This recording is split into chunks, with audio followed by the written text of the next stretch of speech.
Marzo 5, a plena luz del día. Te quedaste en la fotografía sin coger el balón que ya cogiste. Fueron los soldados del ejército quienes, al revisar trecho por trecho la edificación tomada, divisaron en la cubierta de la pared medianera del costado norte, con un brazo y una pierna extendidos hacia la parte del colegio, el cuerpo del estudiante abatido. Sin esperar una intervención judicial, lo bajaron con una escalera y, agarrándolo por las extremidades, lo llevaron entre 4 hombres al patio central y lo depositaron a la entrada de la carrera 13.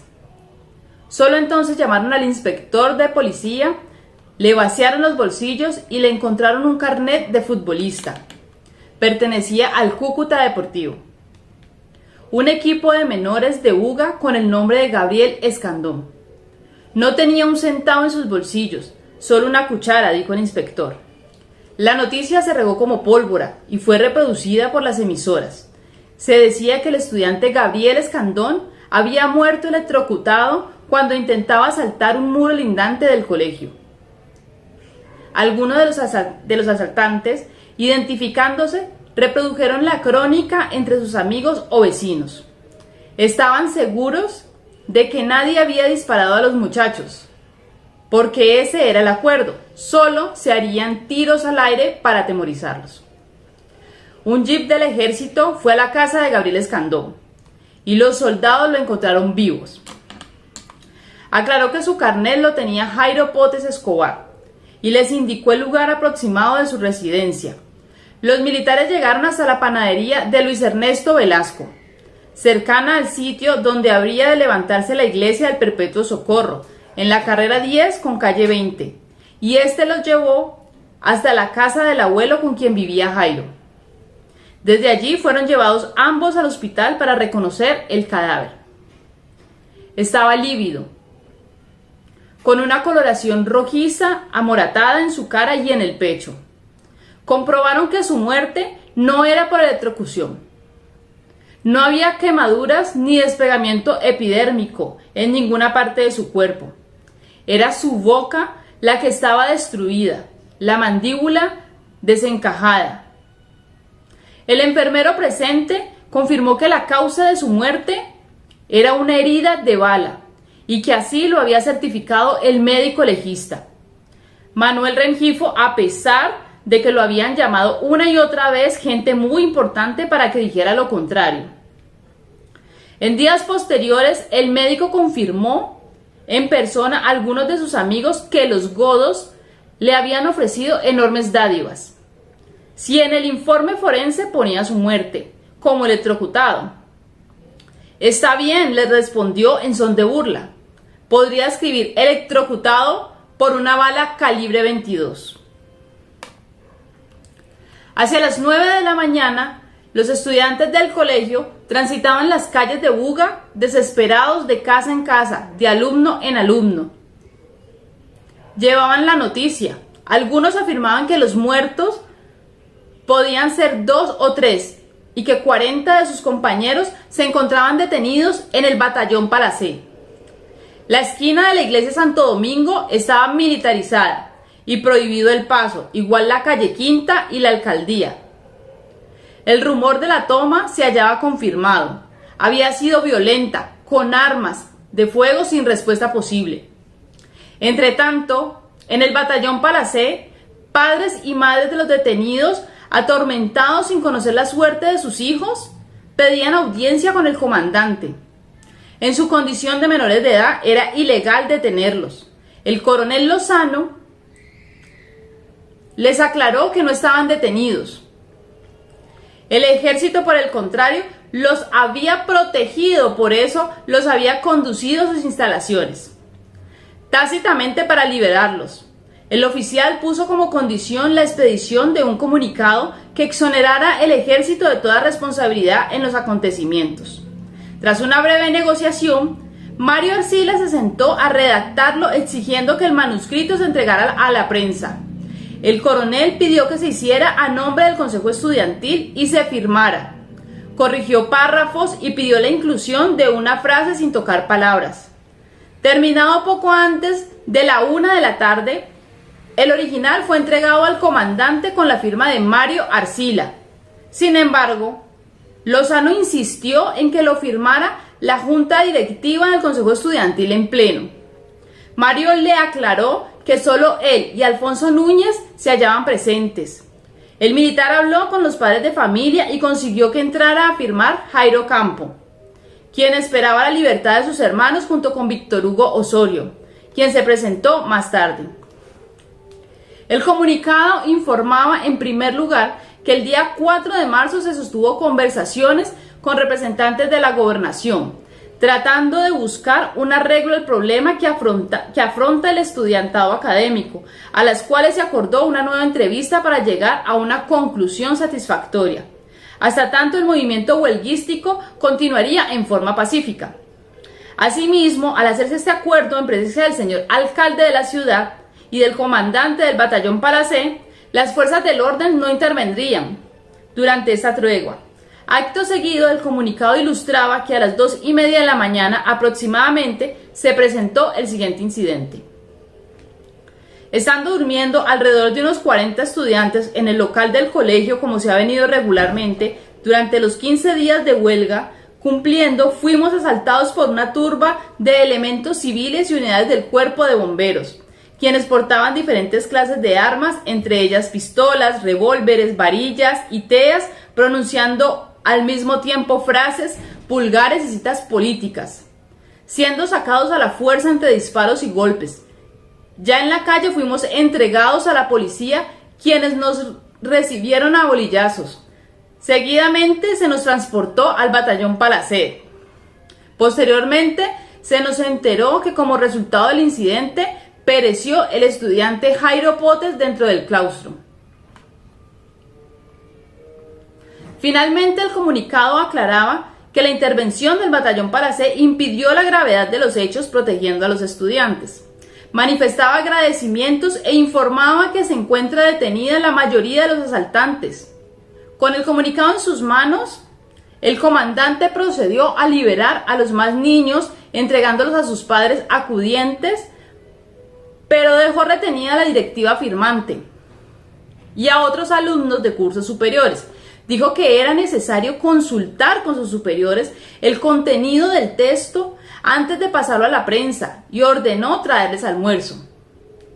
Sin saber lo que ocurría en el batallón, Camilo Montenegro llegó a la casa de Luis Alfonso Mondragón y decidieron salir a la calle para hacer presencia en las proximidades del claustro. En la plaza de Cabal se encontraron con Alfonso López, Rodrigo Sarria y decenas de sus compañeros. La ira de los estudiantes aumentaba cuando compartían la lectura del País. El diario informaba que la huelga partía de un plan subversivo que pretendía impedir la manifestación que el candidato Lleras Restrepo haría en Buga y en el Valle el 12 de marzo y frustrar el normal desarrollo de las elecciones. Comunistas detenidos. Lo habían confesado. Las autoridades locales andaban tras la pista de otros elementos extremistas, de quienes se comprobó se ha convertido en las principales instigadores del paro estudiantil. La huelga ha recibido auxilios económicos de dirigentes de extrema y tiene también el propósito de impedir el normal desarrollo de las elecciones. Antes del mediodía, decenas de estudiantes bloquearon el Teatro María Cristina y otros marcharon en la catedral sentándose afuera frente a sus puertas cerradas. Exigían la libertad de sus compañeros. El esclarecimiento de los hechos. Otros estudiantes fueron a parar al hospital en busca de noticias, pero lo encontraron acordonado por los militares, acompañado por Jesús y Paulino Bermúdez. Olver Calero, estudiante de cuarto año, logró llegar hasta la esquina de la carrera octava con calle 17. En un descuido de los uniformados, Paulino logró colarse al hospital y llegó hasta el sitio en donde la funeraria Santa Cruz presentaba el cadáver de Jairo para llevarlo a su entierro de inmediato por orden del alcalde. No lo llevarían a iglesia alguna, no lo entregarían a su familia, no lo velarían. Su funeral sería secreto. Paulino salió a dar la noticia que se expandió como bomba. Chaparro, el sepulturero del pueblo, también la confirmaba. Le habían pedido, por orden oficial, preparar una bóveda. De todas partes, de todo el pueblo, estudiantes, padres, madres y pobladores humildes salieron al cementerio. Llegaban en masa con las lágrimas inundando sus rostros. Ya se sabía que el asesinado era Jairo Potes Escobar. Y el entrenador de su equipo de fútbol buscaba una bandera del club para colocarla encima de su féretro. Algún estudiante preguntaba a gritos quién tenía una corneta para interpretar el toque fúnebre de silencio, pero le respondían que todos estaban dentro del claustro militarizado. En cuestión de segundos llegaron también al cementerio 2 camiones con soldados armados, de fusiles de perilla y carabinas que intentaron desalojar la senda hacia la entrada principal. Detrás arribó el carro blanco de la funeraria y más atrás, corriendo, venían siguiendo desde el hospital grupos de muchachos indignados. En esa maratón de casi 2 kilómetros entregaron sus pulmones y sus piernas para acompañar a Jairo Potes a su última morada. No pudieron pararlos. Llegaron hasta el coche fúnebre y arrebataron el ataúd a los empleados de la funeraria. El pueblo se desbordó y todos los presentes quisieron portarlo en sus hombros. Raúl Méndez, vecino del cementerio, lo alzó en sus hombros. El propósito era llevarlo hasta la casa de su abuelo, pero el ejército cerró la calle. Le dimos la vuelta al parque sin rumbo, dice Olver Calero. Sin embargo, el ejército amenazó con una arremetida y caló bayonetas. Recuerda Joaquín Lozano, empleado entonces de las empresas municipales y quien había tenido a Jairo Potes como jugador en sus equipos infantiles, Universidad y Rampia Juniors. En medio del llanto y los gritos de la gente, los dirigentes estudiantiles hablaron con el oficial de turno y se llegó a un acuerdo. Permitieron que en la esquina del parque, en la calle Novena con carrera 18, se rezara un rosario y se dijeran algunas palabras de despedida. Varios muchachos creyeron ver a Mario Arcila en un discurso vibrante, pero no era cierto. Continuaba detenido. Al terminar cargado por sus compañeros huelguistas, el cadáver de Jairo Potes fue puesto en la bóveda, con la ayuda del sepulturero. Esperaron a que fuera sellada con cemento y anotaron el número de la cúpula. Estaban dispuestos a montar guardia, pero los militares pidieron su retirada. El alcalde había prohibido las manifestaciones políticas en Buga a partir de la fecha. Paco Rengifo y Héctor León Moncayo se enteraron de lo sucedido en Cali. Se encontraban en dicha ciudad desde el día anterior y asistían a una reunión de la Federación de Estudiantes en la Universidad Santiago de Cali. Hasta allí llegó Angelino Garzón y redactaron un comunicado con la información que tenían. Destacaron la reunión sostenida con Bettina Franchi y el carácter enteramente académico de la huelga. Esperanzados en el acuerdo, la mayoría de los estudiantes del colegio dejó el colegio en horas de la noche. No obstante, rezaba el texto a pesar de la promesa del comandante del batallón Palacé de no reprimir con violencia el justo paro del estudiantado. A las 3 de la madrugada, una máquina de bomberos irrumpió violentamente contra los objetos colocados en la mitad de la calle.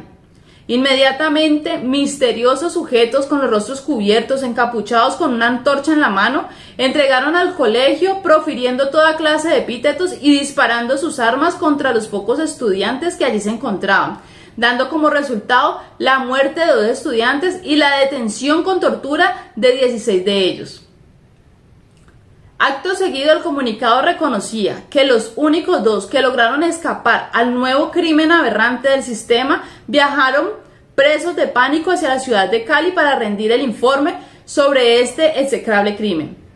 Se referían precisamente a Angelino Garzón y Héctor Fabio Quintero, como se ha sostenido.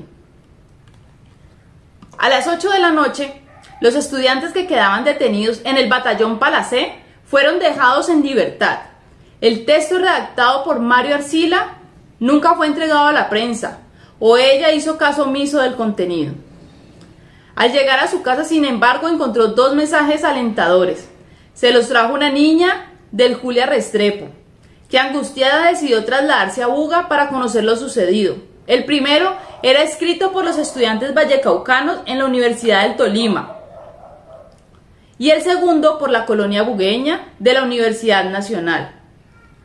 Pudo llorar por fin y se durmió cansado con la certeza de que la huelga continuaba.